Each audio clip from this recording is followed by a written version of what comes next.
दोस्तों, उत्तर प्रदेश के शाहजहांपुर में एक और मेरठ जैसा हत्याकांड देखने को मिला है, जहां पत्नी ने खुद ही अपने पति को खौफनाक मौत दी और उसमें उसका प्रेमी और उसके मृतक पति का सगा भांजा भी उसके साथ था।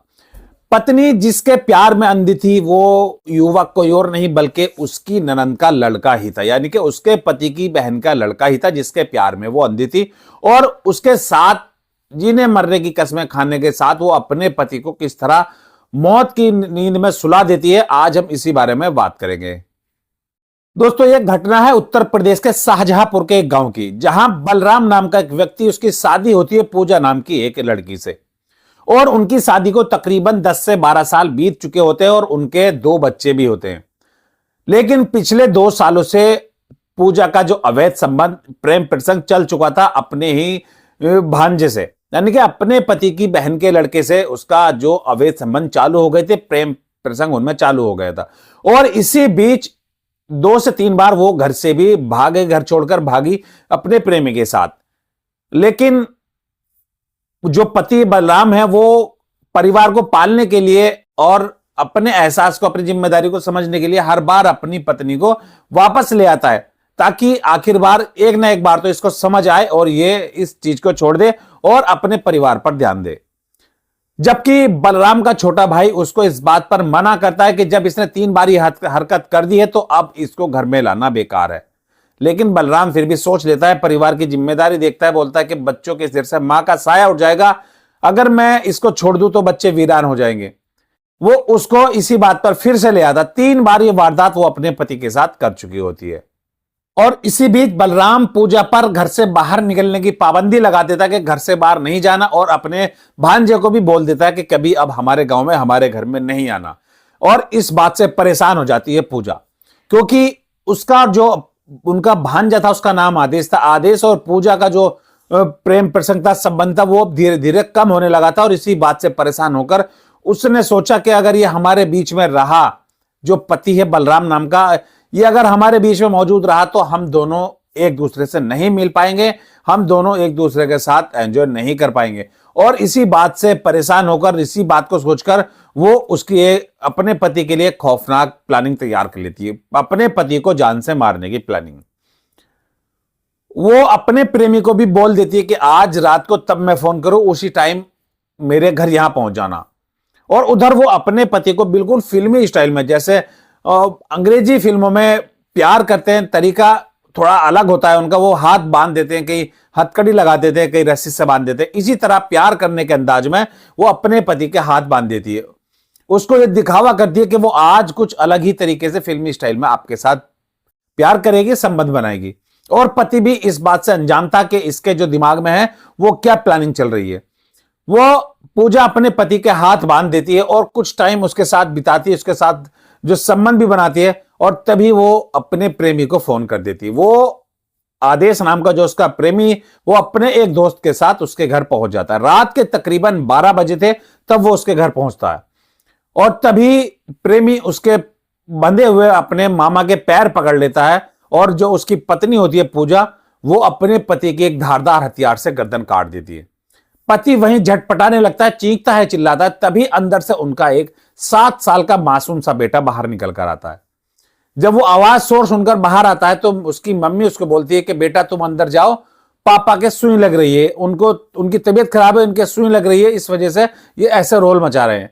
बच्चा डरकर अंदर चला जाता है और जाकर सो जाता है। और उधर जब पत्नी अपने पति को मार देती है तो इतनी खतरनाक प्लानिंग उसने कर रखी थी, और साथ में ऐसी उसके अंदर हैवानियत भी थी, ऐसी उनके अंदर वासना भी थी कि उधर तो पति उसका मर चुका था, उसकी बॉडी चारपाई पर बंधी पड़ी थी, और उधर वो उसी के पास में अपने प्रेमी के साथ संबंध बनाने लगती है। उसके साथ अतरंग हो जाती है कि शायद अब पता नहीं 2 दिन, 10 दिन या 20 दिन के बाद मिलना हो, आज जी भर के कर लेते। अपने प्रेमी के साथ संबंध बनाती है। 1 से 2 घंटा बिताने के बाद वो प्रेमी को बोलती है, अपने भांजे को बोलती है कि आप यहां से जाओ।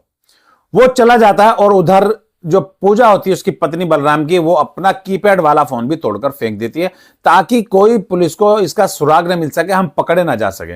और उधर वो धारदार हथियार भी अपने आशिक को दे देती है, अपने लवर को, कि इसको जाकर भी कहीं फेंक देना, पुलिस के हाथ ये सबूत भी ना लगे।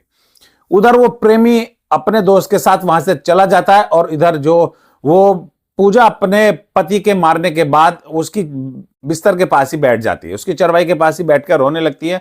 सुबह जब छोटा भाई, उसका बलराम का छोटा भाई, उसको मजदूरी के लिए बुलाने लेकर आता है, क्योंकि एक मजदूर परिवार से था बलराम, जो रोज की तरह अपने परिवार का पालन पोषण करने के लिए दिहाड़ी पर जाया करता था।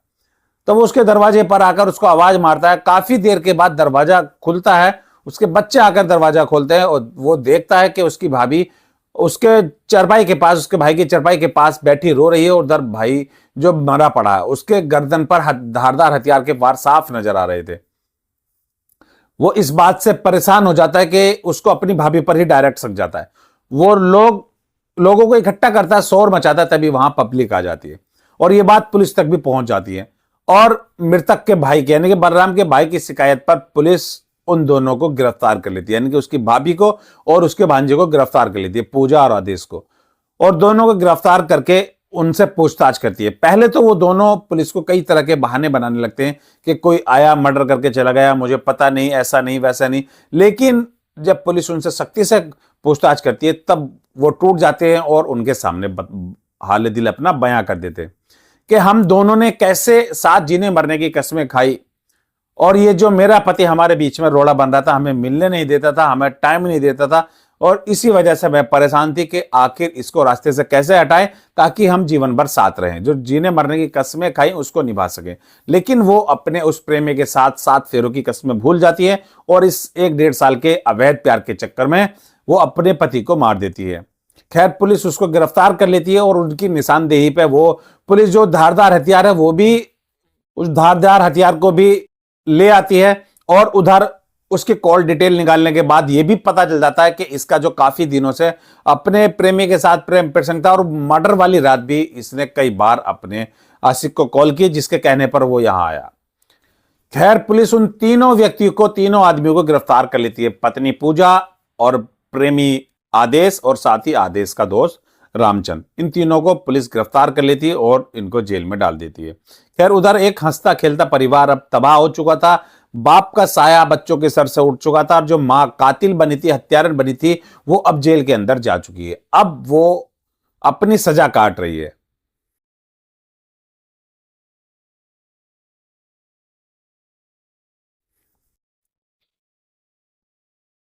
कब तक समाज में ऐसी घटनाएं होती रहेंगी? कब तक लोगों को यह लगेगा कि अपने जो प्रेमी के साथ मिलकर इस तरह से, कहीं प्रेमी के साथ मिलकर हत्या हो रही है, कहीं किस तरह से अपने पति का मर्डर किया जा रहा है। खैर, कब तक ये चलता रहेगा, इस बात पर पूरे समाज को सोचना जरूर चाहिए।